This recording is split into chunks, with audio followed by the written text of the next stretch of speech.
আসসালামু আলাইকুম। আবার চলে আসলাম খুবই অসাধারণ একটি ভিডিও নিয়ে। তো আমাদের ব্যক্তিগত জীবনে কিন্তু প্রত্যেকেরই কিছু পার্সোনাল বা ব্যক্তিগত ফটো বা ডকুমেন্ট কিন্তু থেকে থাকে। তো আমরা কেউই চাই না সেই পার্সোনাল ফটো বা ডকুমেন্টগুলো পাবলিশ করতে বা অন্য কেউ দেখে ফেলুক, সেটা কিন্তু আমরা কেউই চাই না। তো আমরা যদি সেই পার্সোনাল ছবি বা ডকুমেন্টগুলো ফাইলে বা গ্যালারিতে রেখে দিই, তাহলে কিন্তু যে কেউ ফোনটা হাতে নিয়ে সেগুলো দেখে ফেলার সম্ভাবনা থাকে। তাছাড়া সেই পার্সোনাল ছবি বা ডকুমেন্টগুলো যদি অন্য কাউকে মেসেঞ্জারে, ইমো, হোয়াটসঅ্যাপে দিতে যায়, সেই ক্ষেত্রে কিন্তু যে কেউ দেখে ফেলতে পারে। তো অনেক সময় আমাদের সেই পার্সোনাল ফটো বা ডকুমেন্টগুলো প্রাইভেট রাখার জন্য আমরা বড় রকম একটা ভুল করে থাকি। সেটা হচ্ছে প্লে স্টোর থেকে বিভিন্ন লকার অ্যাপস আমরা ইউজ করে সেই লকার অ্যাপসের মধ্যে আমাদের সেই পার্সোনাল ফটো বা ডকুমেন্টগুলো রেখে থাকি। তো আমরা আদৌ কিন্তু জানি না যে সেই পার্সোনাল লকার বা ফটো লকার সেটা আমাদের জন্য কতটুকু নিরাপদ বা সেই অ্যাপসটা আপনাদেরকে কতটুকু নিরাপত্তা দিবে। তো আপনি আমার স্ক্রিনে একটি ফাইল দেখতে পাচ্ছেন, পিডিএফ ফাইল। তো সেটা যখন আমরা ক্লিক করতেছি, দেখতে পাচ্ছেন ডাউনলোড এবং ওপেন নামে একটি অপশন। তো এই পিডিএফ ফাইলটা যখন আমরা ডাউনলোড করে ভিউতে ক্লিক করলাম, দেখতে পাচ্ছেন একটি পাসওয়ার্ড দিতে বলতেছে। যতক্ষণ না পর্যন্ত আমি পাসওয়ার্ডটা দিব, এই পিডিএফ ফাইলটা কিন্তু ভিউ হবে না। তো এভাবে কিন্তু আমি চাইলে পাসওয়ার্ড সেট করে আমার ফাইল বা ডকুমেন্টগুলো কিন্তু ফাইলেও রেখে দিতে পারবো এবং বন্ধুবান্ধবকে শেয়ার করে দিতে পারবো। সে কিন্তু চাইলেই দেখতে পারবে না যতক্ষণ না পর্যন্ত আমি তার সাথে পাসওয়ার্ডটা শেয়ার করব। তো চলুন দেখে আসি কিভাবে যে কোনো ছবি বা ডকুমেন্ট পাসওয়ার্ড সেট করে পিডিএফ ফাইল হিসেবে রাখা যায় এবং অন্যান্যদেরকে সেন্ড করা যায়। তো এখন আমি আপনাদেরকে ভিডিওর মূল অংশে নিয়ে যাব, তাহলে আরেকটু ক্লিয়ারলি বুঝতে পারবেন। তো ভিডিওর মূল অংশে যাওয়ার আগে ছোট্ট একটা রিকোয়েস্ট, সেটা হচ্ছে আপনি যদি এই চ্যানেলটাতে নতুন এসে থাকেন, আমাদের এই চ্যানেলটাতে এই ধরনের ইন্টারেস্টিং ভিডিওগুলো রেগুলার আপলোড হতে থাকে।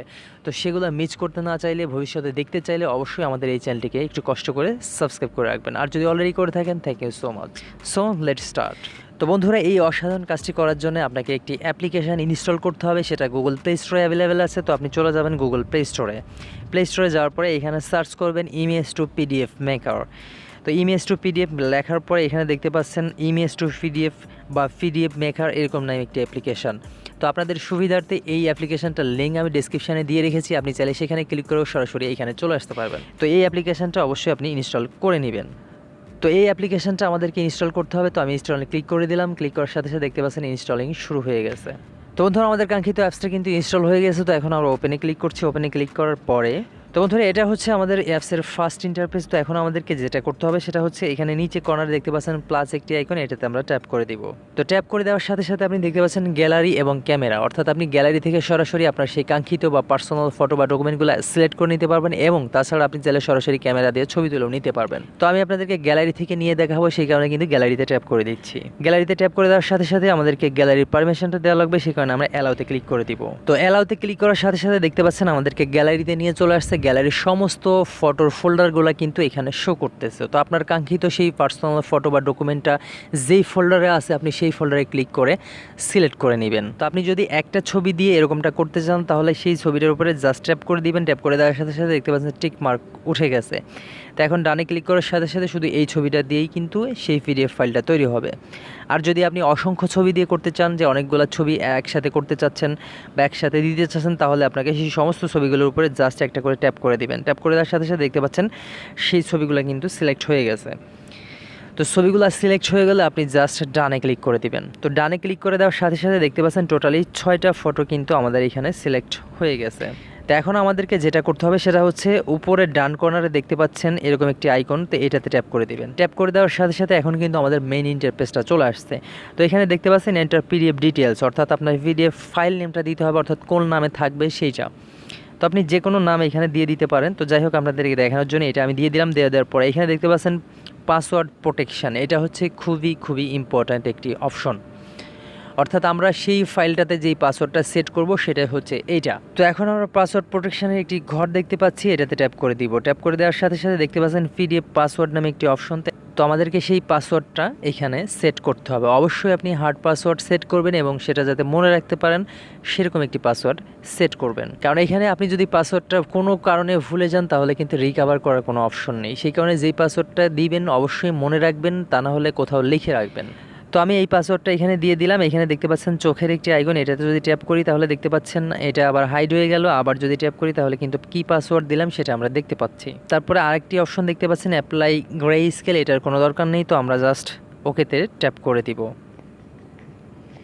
ট্যাপ করে দেওয়ার সাথে সাথে দেখতে পাচ্ছেন প্রসেসিং হয়ে কিন্তু আমাদের পিডিএফ ফাইলটা কমপ্লিট হয়ে গেছে। তো আপনি চাইলে এখান থেকে আবার কলমের একটি আইকন দেখতে পাচ্ছেন, রিনেম করে নিতে পারবেন, নামটা চেঞ্জ করে নিতে পারবেন। আপনি চাইলে এখান থেকে সরাসরি শেয়ারও করে দিতে পারবেন। তো এখন এইটা কিন্তু আমাদের ফাইল ম্যানেজারে সেভ হয়ে গেছে। তো এখন আমরা চলে যাব ফাইল ম্যানেজারে। ফাইল ম্যানেজারে যাওয়ার পরে অবশ্যই এটা আপনার ফোন মেমোরিতে থাকবে। এসডি কার্ড যদি থেকে থাকে এসডি কার্ডে যাবে না, এটা অবশ্যই কিন্তু আপনার ফোন স্টোরেজে থাকবে।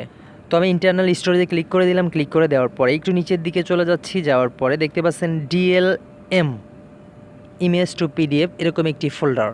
এটা আপনার ফোনেও জাস্ট এরকমই লেখা থাকবে। তো যাই হোক, এই ফোল্ডারটাতে আমাদের সেই কাঙ্ক্ষিত ফাইলটা আছে। এখানে দেখতে পাচ্ছেন একটু আগে যেটা তৈরি করেছি সেটা কিন্তু এখানে চলে আসছে। তো এখন যদি এটাতে আমরা ট্যাপ করি, ট্যাপ করার সাথে সাথে আপনি দেখতে পাচ্ছেন, তো এখানে দেখতে পাচ্ছেন দিস ফাইল ইজ প্রোটেক্টেড, অর্থাৎ ফাইলটা কিন্তু প্রোটেক্ট করা পাসওয়ার্ড দিয়ে। তো এখন আমরা পাসওয়ার্ডটা না দিলে কিন্তু অ্যাক্সেস হবে না বা সেই ফাইলটা কিন্তু ভিউ হবে না। তো এখানে আমি যদি কোনো ভুল পাসওয়ার্ড দিই তাহলে দেখতে পাচ্ছেন ওপেন হচ্ছে না। আপনি যদি আবার দেন তারপরেও দেখতে পাচ্ছেন হচ্ছে না। এভাবে কিন্তু দিলেও হবে না যতক্ষণ না পর্যন্ত সেই অরিজিনাল পাসওয়ার্ডটা যেটা আমি সেট করেছিলাম সেটা না দিব। তো আমি যেটা সেট করেছিলাম আপনাদেরকে দেখানোর জন্য সেই পাসওয়ার্ডটা এখানে দিয়ে দিচ্ছি। দিয়ে ওপেনে ক্লিক করার সাথে সাথে দেখতে পাচ্ছেন সেই ছবিগুলো কিন্তু ভিউ হয়ে গেছে। তো এখন আপনি যদি এটা কাউকে শেয়ার করতে চান তাহলে এখানে হোল্ড করে ধরে রাখবেন। রাখার পরে এখানে দেখতে পাচ্ছেন শেয়ার একটি অপশন। তো শেয়ারে ক্লিক করার সাথে সাথে এখানে আপনার ইমো, মেসেঞ্জার, হোয়াটসঅ্যাপ সব চলে আসবে। আপনি জাস্ট সেন্ড করে দিবেন এবং আপনি যাকে পাঠাবেন তাকে জাস্ট পাসওয়ার্ডটা বলে দিবেন। সে PDF ফাইলটা ডাউনলোড করার পরে পাসওয়ার্ডের এখানে সেই পাসওয়ার্ডটা দেওয়ার সাথে সাথে কিন্তু ভিউ হবে, তা নাহলে কিন্তু ভিউ হবে না। তো এইভাবে কিন্তু আপনি চাইলে আপনার পার্সোনাল ফটো বা ডকুমেন্টগুলো কিন্তু পাসওয়ার্ড প্রোটেক্টেড PDF ফাইল তৈরি করে আপনার ফাইলেও রেখে দিতে পারবেন এবং অন্যদেরকে শেয়ার করে দিতে পারবেন। তো আশা করি বুঝতে পেরেছেন। ভিডিওটি আপনার কাছে যদি ভালো লেগে থাকে অবশ্যই একটি লাইক করে চ্যানেলটা সাবস্ক্রাইব করে দিয়ে যাবেন। দেখা হবে পরবর্তী কোনো একটি ভিডিওতে। সেই পর্যন্ত ভালো থাকবেন, সুস্থ থাকবেন। Bye tata.